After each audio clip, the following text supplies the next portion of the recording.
Muy buenas tardes.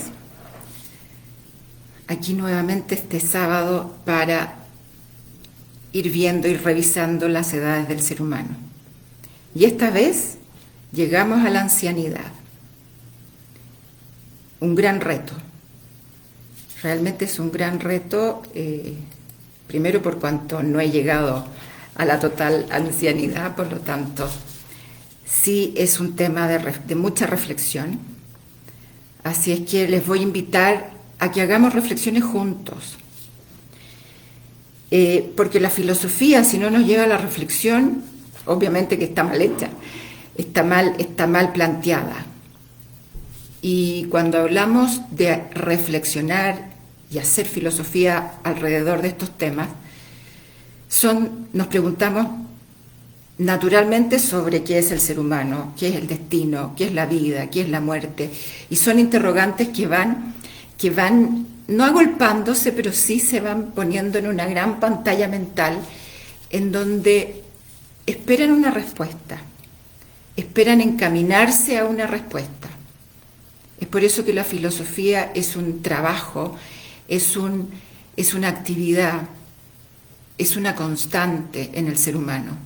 El preguntarse, el ir respondiendo a estas preguntas e ir evidenciando que cada vez las respondemos con mayor profundidad.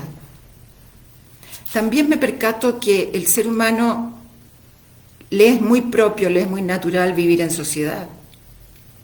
Estamos inmersos en la sociedad, estamos siempre con gente, con gente alrededor, familiares, amigos, gente del mundo, de manera virtual, de manera cercana o de manera lejana, pero continuamente nos estamos relacionando.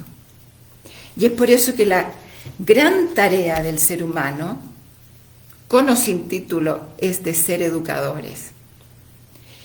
Y me parece interesante plantearnos la vida, vivirla en base al aprendizaje, entendiendo que aprendemos desde el momento que nacemos, empezamos a aprender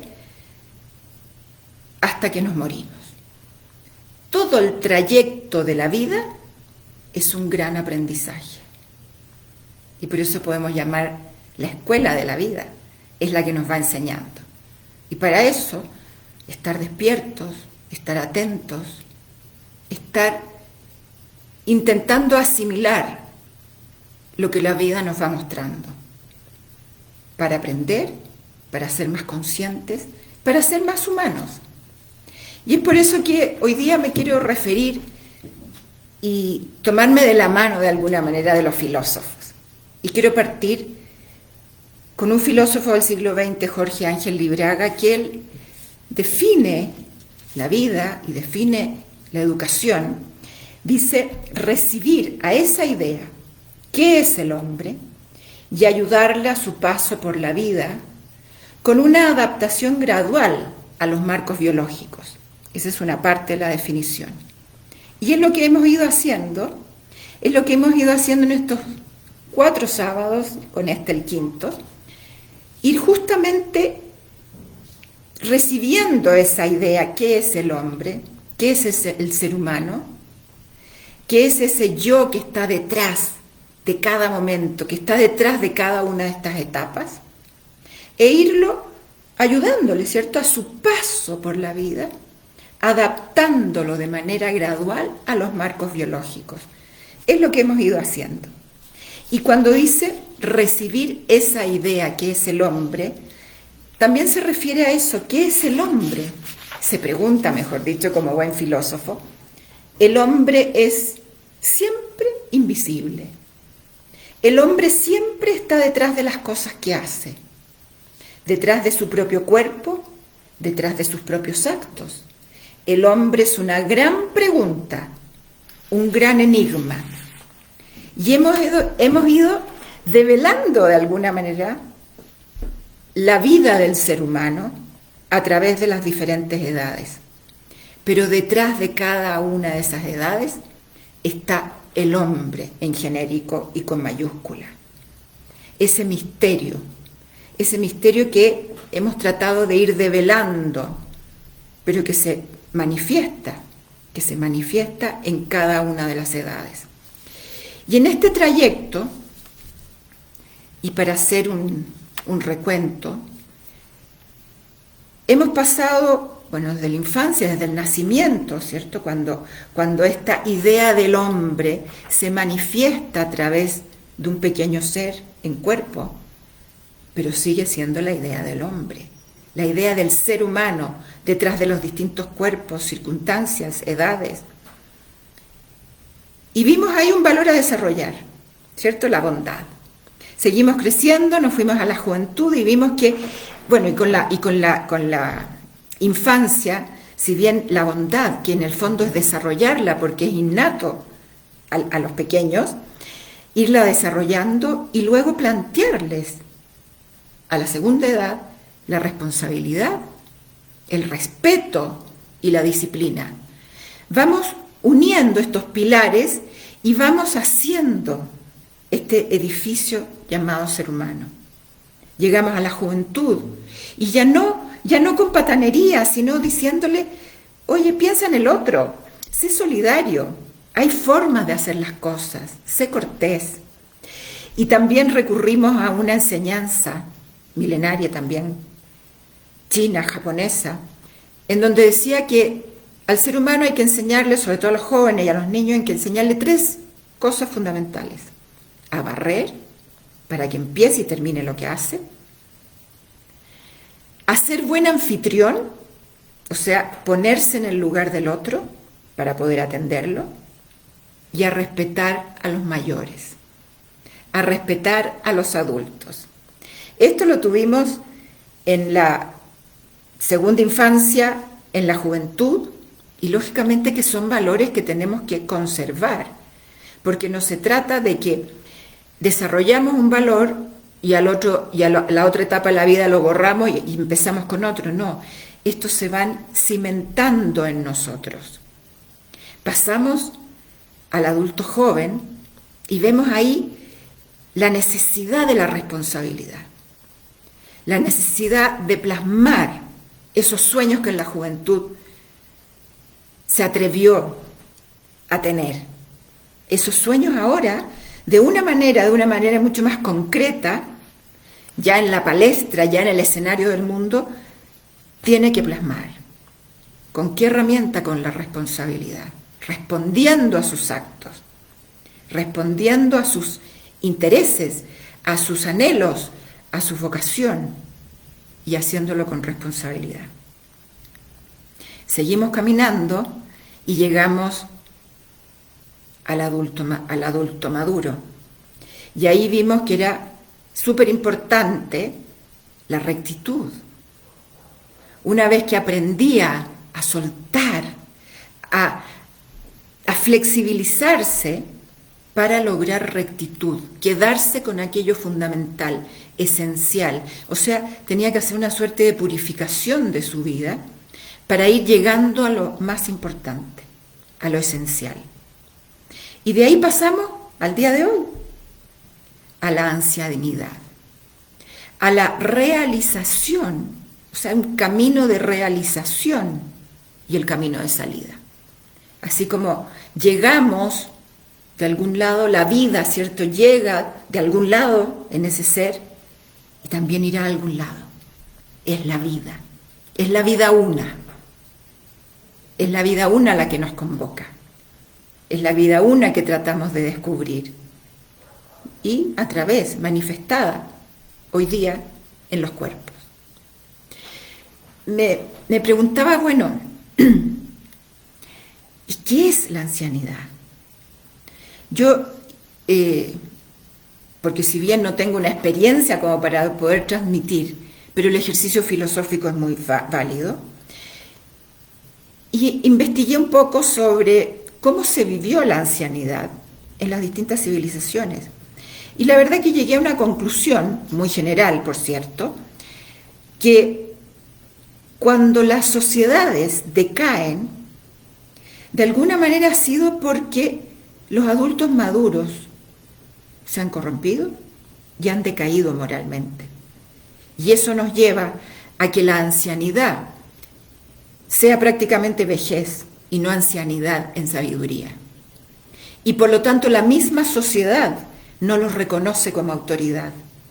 En cambio, en otras sociedades, en donde el adulto maduro, han habido ejemplos, el anciano llega con sabiduría, por lo tanto es consultado, e incluso han realizado consejos de anciano en algunas culturas, en donde el anciano es consultado por su sabiduría, por su experiencia aquilatada en conocimientos de la vida, del ser humano.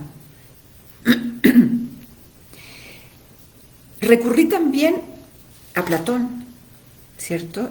En la República de Platón, y en el primer capítulo habla con Céfalo, y Céfalo le dice a Sócrates: has de saber, Sócrates, en efecto, que cuanto más amortiguados están en mí los placeres del cuerpo, tanto más crecen los deseos y satisfacciones de la conversación.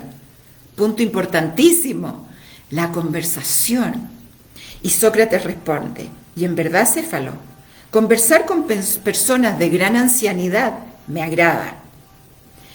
Pues, ¿a qué ha llegado?, le pregunta Sócrates a Céfalo. ¿A aquella edad que los poetas llaman el umbral de la vejez? ¿Si lo declaras periodo desgraciado de la vida o cómo lo calificas? Y Céfalo le responde: oh Sócrates, muchas veces nos reunimos, confirmando el antiguo proverbio, unos cuantos próximamente de la misma edad que él, ¿no? Tenía cerca de 80 años. Y entonces la mayor parte de los reunidos se lamentan, echando de menos y recordando los placeres juveniles del amor, de la bebida y los banquetes. Y se afligen como si hubieran perdido grandes bienes y como si entonces hubieran vivido bien y ahora ni siquiera viviesen. Me parece magistral, si bien es la introducción, es prácticamente el primer capítulo de la República, pero se refiere a la vejez. O sea, es un tema que los filósofos topan de alguna manera, porque es sumamente necesario entender qué quiere decir haber llegado a ese umbral, qué quiere decir haber llegado a esa etapa de la vida. Sí, la sociedad sigue esperando de nosotros, por supuesto que sí. Ya si nos imaginamos en este escenario del mundo, ya estamos dando paso a los actores que vienen detrás de nosotros. Nosotros nos vamos relegando un poquito más. Nos vamos relegando, pero seguimos ahí, seguimos en el escenario del mundo. ¿Qué se requiere? Transmitir la experiencia, transmitir el conocimiento. No con gran elocuencia, sino a través de nuestro ejemplo, con nuestros actos, con aquellos actos en que el joven encuentra respuestas, con aquellas pequeñas, a lo mejor, bibliografía que nos dedican o que nos recomiendan echar leída, porque ahí hay conocimiento. Llegar a esa edad, lógicamente que implica una gran responsabilidad. Y no podemos dejar la ancianidad como una simple vejez, en donde crecen los años, crecen las arrugas, el cuerpo se deteriora, pero la naturaleza es sabia, los sentidos se van internalizando. Lógicamente ya no vemos lo mismo, fíjense, no vemos igual, no oímos igual, los sentidos se van internalizando. ¿Por qué? Porque es necesario irnos desapegando del cuerpo y de lo físico. Ya fue una tarea que empezamos en el adulto maduro, pero ahora la tenemos que realizar. Y cuando hablamos de esta primera etapa de la ancianidad, es bien importante a lo mejor hacer, no sé si llamarle voluntariado, pero sí dedicarse a ayudar, a enseñar, a mostrar a otros. Todo un legado que de alguna manera lo tenemos que hacer vital. Así como el vino, ¿cierto? Que el vino se macera y si se añeja, queda mucho mejor. Pero si se pasa ese añejamiento, se avinagra. Y eso no nos puede pasar en la ancianidad. Tenemos que ser como el buen vino, esa cepa que da lo mejor de sí. No avinagrarse, no quedar ahí estancado en los años, sino sacar la experiencia. Y esa es la experiencia que realmente podemos transmitir, porque es la nuestra. Nadie nos puede decir que no es cierto lo que hemos vivido, o que no es cierto cómo lo hemos vivido. Esa experiencia la tiene cada uno. Cada uno sabrá cómo vivió, qué es lo que hizo y cómo lo aquilata hoy día. Platón se refería también a los valores a desarrollar en el ser humano. Y nosotros a través de toda esta charla hemos visto y a través de la vida vamos viendo que sí, que se van desarrollando. Cuando habla del bien y veíamos la bondad en los niños, el bien es inherente al ser humano. Así lo veo, como parte de lo humano que nos anima. Está ahí. El joven, ¿qué necesita? Valor. Valor para atreverse con sus sueños, para ir más allá. Pero también necesitamos aplicar y necesitamos templanza. Necesitamos templanza para ponernos a prueba, para poner a prueba nuestra voluntad en la acción y templanza para no ceder a las tentaciones y llegar a esa otra edad con justicia en nosotros mismos, con un anhelo de justicia y con un ser justicia. Entendernos que por ahí va el camino, que tras ese descubrimiento vamos siendo más íntegros y la dignidad se hace evidente a través del desarrollo de nuestras virtudes. ¿Y cuál es la gran cualidad que hablan los griegos al llegar a la ancianidad? La prudencia. Y esa prudencia que es sabiduría, en definitiva.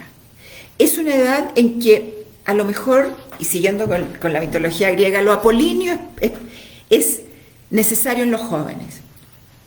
Hoy día, a partir del adulto maduro y en la ancianidad, ya podemos acercarnos a Dionisos, podemos ser más dionisíacos, y la prudencia nos va a poner los límites naturales, pero podemos soltar y ser dionisíacos, sonreír y reír con la prudencia necesaria, pero sí poder hacerlo sin resquemores, sin poder vivir la vida tal como la soñamos que debe ser vivida.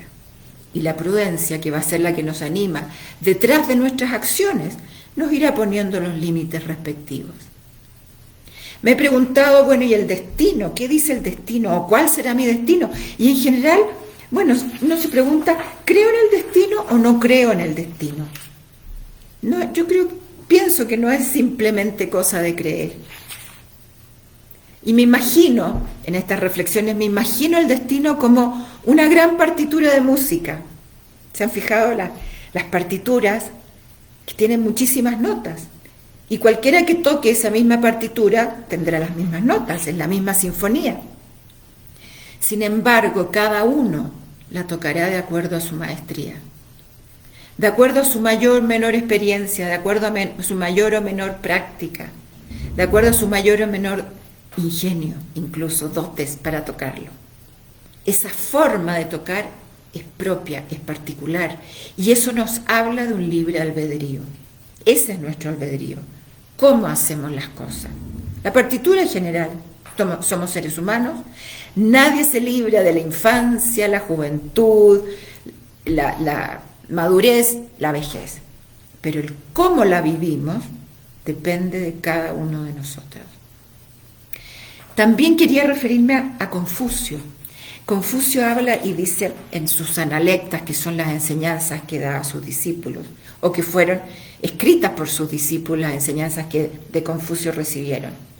Confucio dijo: a mis 15 años mi voluntad se aplicaba al estudio. A los 30 estaba firme. A los 40 no tenía dudas. A los 50 conocía el mandato del cielo. A los 60 podía escuchar las verdades sin dificultad. A los 70 podía seguir lo que mi corazón deseara sin hacer mal. A eso me refiero con la prudencia. Ahora sí podemos soltar. En la ancianidad podemos soltar, ser más dionisíacos, acercarnos a ese Dios, disfrutar la vida, reírnos, recordar, aprender de los recuerdos, sin pesar, haber perdonado lo que teníamos que perdonar y simplemente callar cuando es necesario. Y ese callar, ¿a qué me refiero? A que la reflexión, el silencio interior va siendo cada vez más fundamental. Decíamos que esta primera parte de la ancianidad, qué importante es enseñar, qué importante es transmitir a otros, qué importante es dejar una huella, y cada uno sabrá por dónde, de acuerdo a su vocación, sus aptitudes, su aprendizaje, importante. Pero luego viene una ancianidad más cruda, sobre todo para el cuerpo. Ya prácticamente los sentidos casi no nos responden. Pero eso es necesario. Es necesario porque nos tenemos que ir hacia el interior. Tenemos que irnos desapegando de lo físico, tanto de las cosas como del cuerpo. El cuerpo nos reclama, ya déjame, ya no te soy tan útil. Entonces, muchas veces, y ahora escuchando incluso consejos, decían, no, pero estar al día hasta el final. No me parece, puede ser estar al día, pero tener esos grandes momentos de reflexión y de vida interior. Grandes momentos de ir hacia el encuentro de uno mismo. Yo me imaginaba, y tratando de reflexionar sobre esto, dentro de las analogías que hicimos con el día, vemos que la ancianidad corresponde a la noche. Habíamos hablado del adulto maduro el sábado pasado y habíamos dicho que era el atardecer.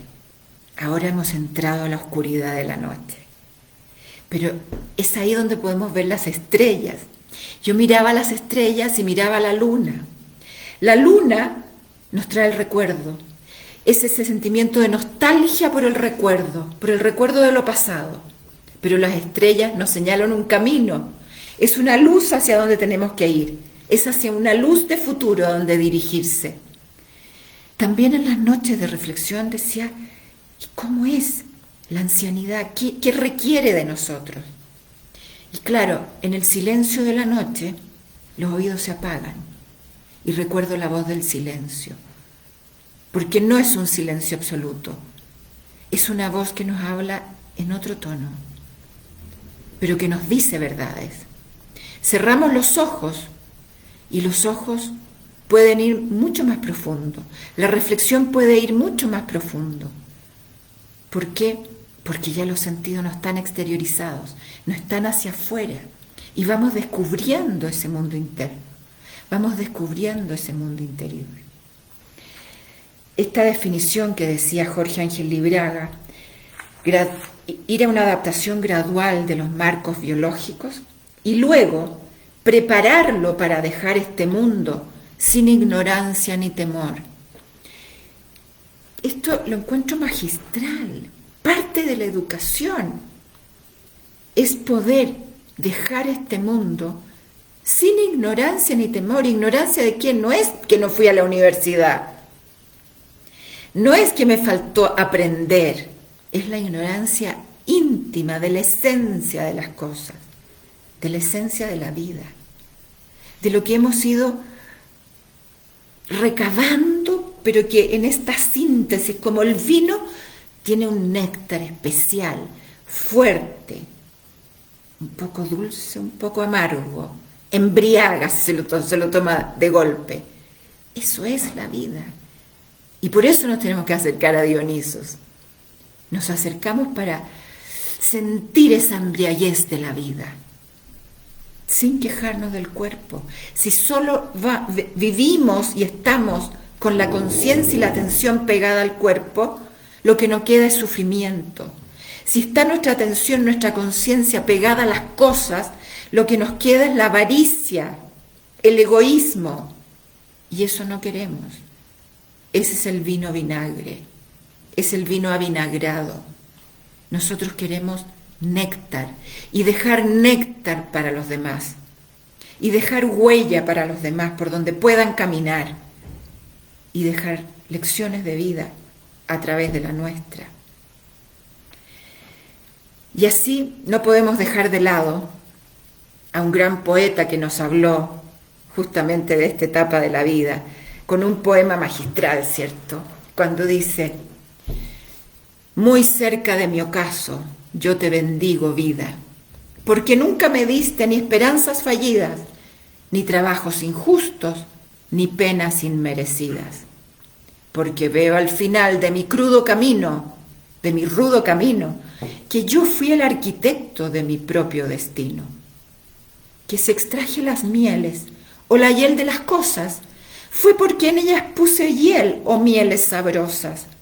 Cuando planté rosales, coseché siempre rosas.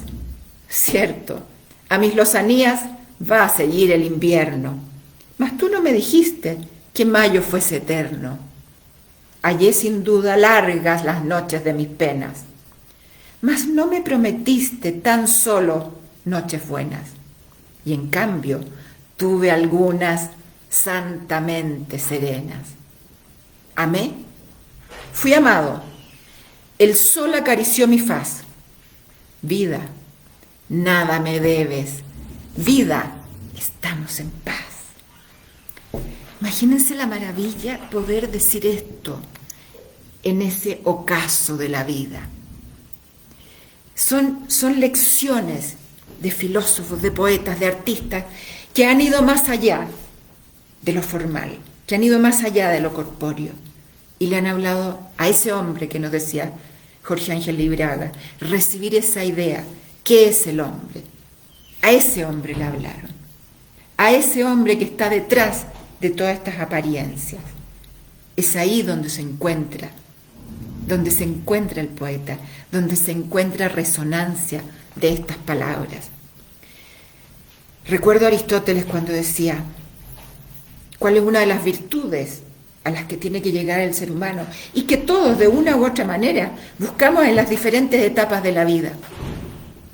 La felicidad. Todo el mundo se llena la boca y los deseos y los estudios y todo se dice por la felicidad. ¿Y qué quieres para tus hijos? Que sean felices, no importa lo que sea, pero que sean felices. ¿Qué es la felicidad? ¿Dónde ponemos la felicidad? Y es ahí donde yo recuerdo a Aristóteles, que decía, la felicidad es un estado del alma en la cual se encuentra extraña a toda afección y en completo reposo. Ese es el estado de serenidad que queremos lograr en la ancianidad. Ese es el estado de serenidad que busca un anciano, muchas veces desfigurado por modas, por corrientes y por formas de no querer aceptar las edades que van llegando. Es por eso que es un tema de reflexión importantísimo. A través de nuestra vida, si hemos vivido estas distintas etapas en forma consciente, desarrollando los valores en cada una de ellas, seguramente, si hemos sabido morir en cada una de las etapas para empezar la siguiente, si hemos sabido desprendernos de cada una de esas etapas para dar paso a la siguiente, seguramente vamos a tener una vida en que podemos decir, he llegado a la serenidad. Y si no, seguramente nos va a doler la edad, nos va a doler la serenidad, nos va a doler, mejor dicho, la vejez. Bueno, y como todo lo que empieza llega a su final. Es así que ya se está terminando la obra, ¿cierto? La obra en este escenario de la vida. Y yo pienso que en la medida que vamos dejando sin conflicto el paso a otros, el paso a los que vienen, nos vamos a sentir serenos, nos vamos a sentir mucho mejor, nos vamos a sentir tranquilos. Y a lo mejor puede ser que realmente podamos dejar este mundo sin ignorancia ni temor.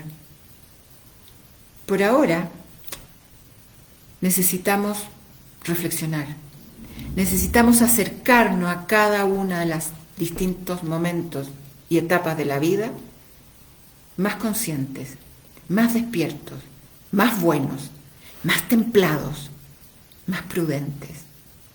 Y quizás ahí lleguemos a una vejez, a una ancianidad, y algún día volvamos a que las antiguas generaciones y nuestra civilización haga culto a los ancianos y reconozca en ellos su sabiduría, porque eso es lo que necesitamos de los adultos mayores, eso necesitamos de los ancianos, sabiduría, conocimiento, pero no en los dichos, en el ejemplo, en aquello que están legando.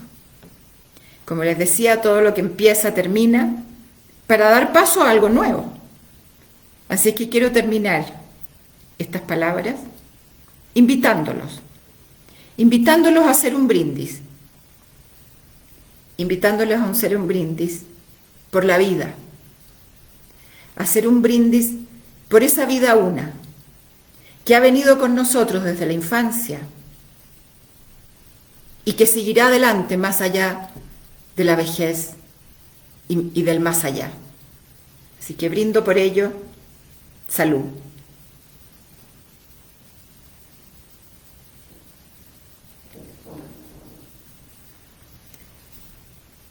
Bueno, ahora soy todo lectura para sus preguntas, si es que las hay.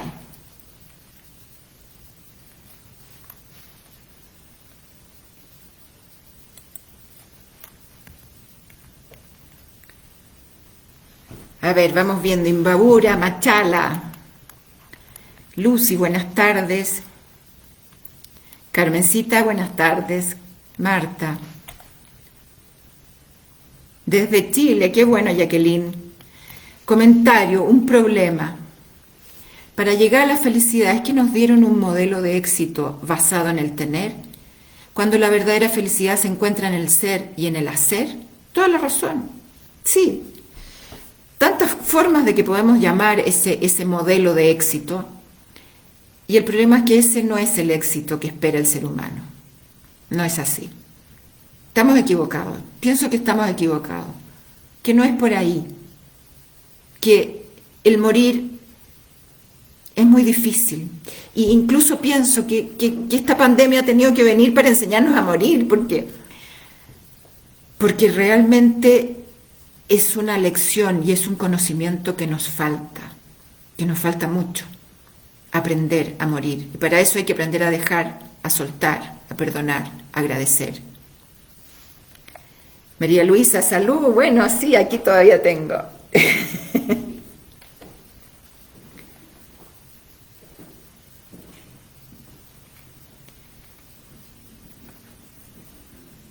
Bueno, y aquí hay alguien que quiere hacer salud conmigo, así que voy a invitarlos. Amigos, amigas, vamos a hacer salud juntos. Salud.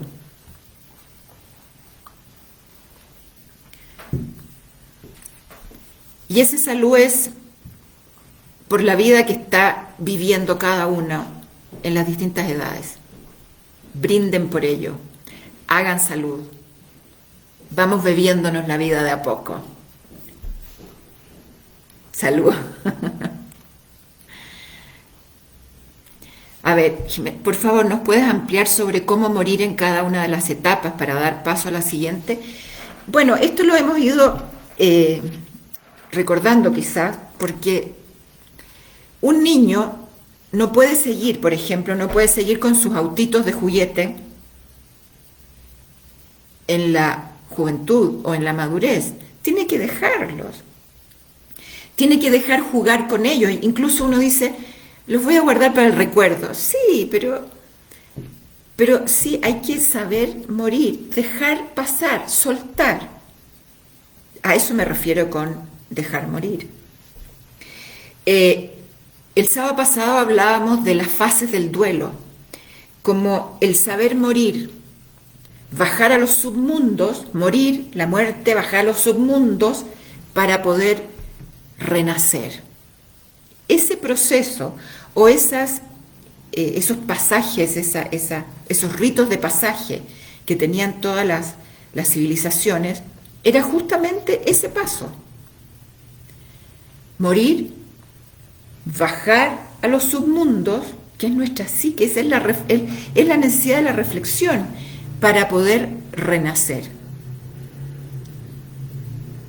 El saber morir es saber soltar, el saber aceptar la edad, el saber aceptar que ya no puedo hacer lo mismo que antes.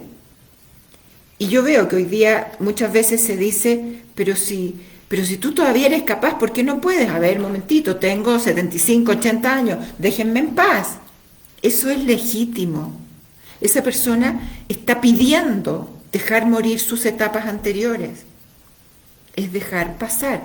Y eso va paulatinamente, ¿ya? En las antiguas civilizaciones, como se conocía la naturaleza humana, se hacía como rito y el paso era de una sola, se daba el paso a la siguiente etapa, sobre todo en la adolescencia. No se permitía mucho tiempo de adolescencia. Pero para eso, ¿qué había que hacer? Morir como niño. Porque el adolescente no es ni niño ni joven todavía. Se queda ahí. Y muchas veces se queda para toda la vida. Entonces, saber morir, saber decir su edad. Fíjense que desde ahí parte el problema. No, pero es que no, que yo oculto el carnet, es que mejor no. ¿Por qué? ¿Porque quiero seguir aparentando? No, ya dejé atrás, ya dejé esos pasos atrás. Porque si no, nunca empiezo la siguiente. Pregunta Tucson. ¿A qué atribuye que la sociedad camina hacia una infantilización y que cada vez la gente se resiste a madurar? Por lo mismo que estoy diciendo. No hay ritos de pasaje. Entonces nos quedamos pegados a aquello que nos ha traído más placeres momentáneos, y que a la larga nos van a hacer sufrir. Porque como vemos, la naturaleza no nos permite seguir llevando esos mismos placeres adelante, o esos mismos intereses muchas veces. Jacqueline, esta pandemia ha ayudado quizás a que muchos se encuentren consigo mismos y ver cómo están sus vidas. Pienso que sí, es la gran lección. Y tenemos que salir favorecidos, o sea, fortalecidos de esta situación. No podemos seguir, y eso yo pienso de repente en la calle. Uno ve más egoísmo, gente súper enojada, súper reactiva, mal, que te lanzan el carro encima. Hay mucho menos carros, sin embargo, igual te quieren ganar. Entonces, sí, es triste. La educación solamente racionalista, intelectual, no nos ayuda a crecer, no nos ayuda a madurar, Tucson. Con eso no basta para madurar, para llegar a lo que cada etapa de la vida requiere como culminación de su etapa. O sea, ser personas maduras, que hayamos dado todo lo que podemos dar. El infantilismo que implica egocentrismo y egoísmo. Entonces esa persona llega a la ancianidad, claro, tacaño, ambicioso, o sea, con ambiciones que ya no cosas que no necesita. Y gran parte de la corrupción que vemos es por eso, porque está el anhelo de tener y de tener, porque no hay otra cosa. Y no es otra cosa de nombre, es otra cosa de vivencia, de realización. El ser humano, cuando se entrega a otro, se realiza. Y esa es la etapa, esa pre-vejez, digamos, esa pre-ancianidad, que sí es importante, ver dónde podemos aportar. Porque si no podemos caer en una suerte de egoísmo. Bueno, espero haber respondido, espero que estas etapas de la vida nos vayan quedando como una prueba de cómo las vivimos, de cómo las estamos viviendo y como un conocimiento futuro. Hay muchísimo que podemos seguir investigando. esto han sido fundamentalmente reflexiones filosóficas. Los filósofos tienen muchísimo que darnos y nosotros tenemos mucho que preguntarnos y darles a los que vienen detrás nuestro. Pero hay que hacer el trabajo como sociedad humana, compartir, retroalimentarnos y vamos a llegar a ser mucho más felices también. Bueno, muy buenas noches, un abrazo y hemos terminado esta etapa de las edades de la vida para más adelante comenzar otro tema. Buenas noches.